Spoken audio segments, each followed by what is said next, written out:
कल से अब तक लोगों के कई हज़ार मैसेजेस आ चुके हैं, सोशल मीडिया पर हर जगह ये चल रहा है। कुछ लोग इस पर मजाक बना रहे हैं, कुछ लोग बहुत ज़्यादा इसको सीरियस ले रहे हैं, लेकिन सोशल मीडिया पर खबर गर्दिश कर रही है कि फ्रांसीसी माहिर वायरोलॉजिस्ट हैं, नोबल इनाम याफ्ता हैं, ल्यूक मोंटेगियर, इन्होंने दावा किया है कि कोरोना वैक्सीन लगवाने वाले अफराद 2 साल में मर जाएंगे। तो सबसे पहले तो मैं यहाँ पर आपको ये बताने जा रही हूँ कि ये खबर झूठी है, ये खबर फेक है। इस खबर में कोई सदाकत नहीं है, उन्होंने ऐसा कोई बयान नहीं दिया है। अलबत्ता एक वेबसाइट से उन्होंने वैक्सीन के मामले पर बात की जिसे गलत कोट किया गया, मिस इंटरप्रेट किया गया। ल्यूक मोंटेगियर ने एक्चुअल में बात क्या की है और वैक्सीन के हवाले से उनके नज़रियात कितने दुरुस्त हैं, इस पर बात करने के लिए मारूफ साइंटिस्ट हैं डॉक्टर अताउर रहमान, उनको मैंने प्रोग्राम में दावत दिया है कि वो आएँ और इस पर बात करें। और जो लोग इतने ज़्यादा परेशान हुए हैं, एक तो वैसे ही लोग बहुत बड़ी तादाद में वैक्सीन करवा नहीं रहे हैं, लगवा नहीं रहे हैं, और जिन लोगों ने लगवा लिया उनको एक नया खत सवार हो गया है कि 2 साल के अंदर अंदर अल्लाह जाने क्या हो जाएगा। डॉक्टर साहब, बहुत बहुत शुक्रिया आपका, प्रोग्राम में आप साथ मौजूद हैं। कैसे उन्होंने ये क्या कह दिया, इतना हंगामा इस पर हो रहा है, कितनी सदाकत है इनकी बात में? पहले तो ये बात ही क्लियर हो गई, ये खबर ही झूठ है। सर, ये बताइएगा इस बारे में।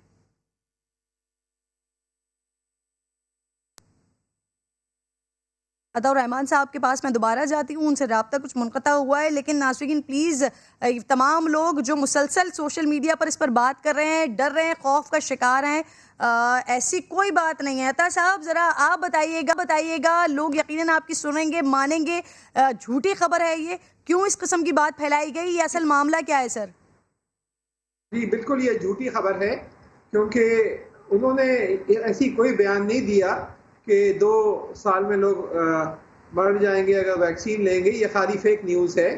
उन्होंने ये कहा था कि अगर आपको ये वैक्सीनेशन लगाते हैं तो वैक्सीन्स की वजह से 2 किस्म के एंटीबॉडीज़ पैदा होते हैं। एक अच्छे एंटीबॉडीज़ होते हैं जिसको न्यूट्रलाइजिंग एंटीबॉडीज़ कहते हैं, और एक ऐसे एंटीबॉडीज़ पैदा होते हैं जो अच्छे नहीं होते, जो न्यूट्रलाइज नहीं करते, लेकिन उनकी वजह से जो वायरस जो है वो ज़्यादा मजबूत हो सकता है और उसमें फिर म्यूटेशन पैदा हो सकती हैं, अपना स्ट्रक्चर तब्दील कर सकता है। लेकिन ये जो हजरत हैं, इनके और बहुत सारे बयानात बहुत कंट्रोवर्शियल रहे हैं और साइंटिस्ट ने काफ़ी डिनाई किए हैं कि ये गलत है। मिसाल के तौर पे एक लाइन डिजीज़ होती है, उसके बारे में इन्होंने कहा था कि इलेक्ट्रोमैग्नेटिक रेडिएशन से फैल जाती है, वो भी गलत साबित हुआ। तो बहुत सारे इनके गलत बयानात हैं पहले भी, तो और ये तो उन्होंने बयान ही नहीं दिया कि 2 साल के बाद ये फेक न्यूज़ किसी ने फैलाई है और लोगों को इस पर बिल्कुल यकीन नहीं करना चाहिए। वैक्सीनेशन जो है वो निहायत अहम है, क्योंकि आपकी सेहत और आपकी ज़िंदगी इस पर डिपेंडेंट है। और ये साबित हो चुका है कि जो लोग वैक्सीन लगा रहे हैं, जिन ममालिक में आपने देखा कि जहाँ वैक्सीन ज़्यादा लग गई है वहाँ कोरोना वायरस तकरीबन ख़त्म होने जा रहा है। इजराइल में कम्प्लीटली ख़त्म हो गया है तकरीबन, क्योंकि वहाँ 100% वैक्सीनेशन हो चुकी है। इसी तरह जिन ममालिक में वैक्सीन ज़्यादा से ज़्यादा लग गई है वहाँ ये कोरोना वायरस ख़त्म हो गया है। और कोरोना वायरस जैसे जैसे ख़त्म होगा तो इसकी म्यूटेशन भी खत्म हो जाएंगी, इसका जो नए जो वेरिएंट्स है बनने वो भी खत्म हो जाएंगे। तो ये तो बहुत अहम है कि हम सब जो हैं ये इन फेक न्यूज़ पे सर, ये जो फ्रांसीसी माहिर हैं ये वैसे ही बड़े कंट्रोवर्शियल बयानात देते रहे हैं। इसी तरह का मिलता जुलता बयान 2015 का भी इनका इसी तरह की उन्होंने एक वैक्सीन के लिए बात की है, वो भी मैं अभी थोड़ी देर पहले ही देख चुकी हूँ। सर, मुझे बताइए, एक आम ख्याल ये है कि कोरोना वैक्सीन लगवाने वाले कोरोना से बच गए तो खुदा न खास्ता किसी और बड़ी बीमारी में मुब्तला हो सकते हैं। सर, ऐसी भी मिथ्स, इस पर भी बात हो रही है। सर नहीं, ये भी बिल्कुल गलत है।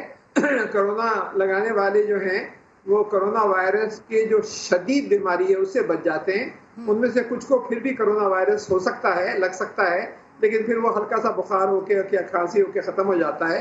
कोई इतना शदीद बीमारी नहीं होती कि वो उनको अस्पताल जाना पड़ जाए। लेकिन ये बात कि वो कोरोना से बच जाएंगे और दूसरी बीमारियों में मुब्तला हो जाएंगे, ये भी बिल्कुल गलत है। ऐसे कोई साइंटिफिक एविडेंस नहीं है, ये सिर्फ अफवाहें लोग फैला रहे हैं जिन पे बिल्कुल यकीन नहीं करना चाहिए। क्योंकि कोरोना वायरस की वैक्सीन अगर आपको मिल रही है और आप लगा सकते हैं तो इसमें ज़रा भी हिचकिचाहट नहीं है, और कोई सी भी वैक्सीन लगा लें। बहुत सारे लोग पूछते हैं ये बेहतर है या वो बेहतर है। सारी वैक्सीन जो है ये क्लिनिकल ट्रायल्स के बाद जो पाकिस्तान में ड्रैफ्ट ने अप्रूव करी हैं और यहाँ पे अवेलेबल हैं, ये सारी की सारी जो है सब ठीक है। इनमें हो, कैल्शियम हो, चाहे एस्ट्राजेनेका हो, जो भी वैक्सीन मिल रही है आपको, ये सब मुफीद है आपके लिए। जो भी मिले उसको आप बगैर किसी हिचकिचाहट के फौरी तौर पे लगवाएं।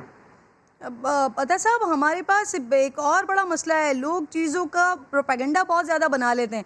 आप भी यकीनन सोशल मीडिया पर देख रहे होंगे, वैक्सीन के हवाले से लोगों को गुमराह करने के लिए बड़ी मुख्तलिफ़ किस्म की, नित नई किस्म की चीज़ें, अफवाहें सामने आ रही हैं।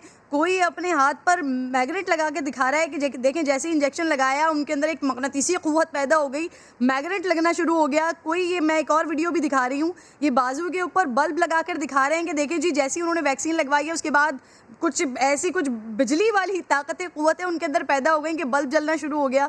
सर, अवेयरनेस अब तक क्यों नहीं आ पा रही है? 1.5 साल से ज़्यादा का अरसा हो गया, हम भुगत रहे हैं इसको। अब फाइनली हमारे पास वैक्सीन है, लोग ज़्यादा से ज़्यादा बजाय इसके कि वैक्सीनेशन करवाएं, अजीब कन्फ्यूजन का शिकार हो भी रहे हैं, लोगों को कर भी रहे हैं। क्यों सर, ऐसा क्यों है? ये सारा झूठ है, ये फेक न्यूज़ है। इस तरह के जो फिल्म जो बना के दिखाई जा रही है, ये सारी शोबदेबाजी है। आपको वैक्सीन लगी हो या आपके वालिदैन को लगी हो, जरा बल्ब लगा दें, कभी भी बल्ब नहीं जलेगा।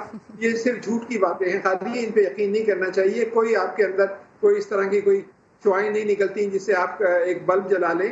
ये सारी की सारी गलत न्यूज़ है, इन पे यकीन नहीं करना चाहिए। और वैक्सीन जो है ये निहायत ही अहम है। मसला हमारा इस वक्त ये नहीं है कि करनी चाहिए, मसला सर, ये हमारा है तो सबसे बड़ा मसला ये बना वैक्सीन। हुआ है कि हमारे खिलाफ साजिश हो रही है सर।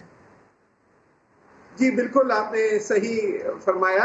और हमें सब लोगों को कन्विंस करना चाहिए कि फौरी तौर पे वैक्सीन लगाएं और इन फेक न्यूज़ के ऊपर यकीन ना करें। वैक्सीन की अवेलेबिलिटी सबसे बड़ा मसला है कि हमारे पास वैक्सीन जो है वो अवेलेबल नहीं हो रही, क्योंकि वैक्सीन की डिमांड दुनिया में ज़्यादा है और अवेलेबिलिटी नहीं है, क्योंकि बनाई कम जा रही है और सप्लाई और डिमांड का बहुत बड़ा मसला है।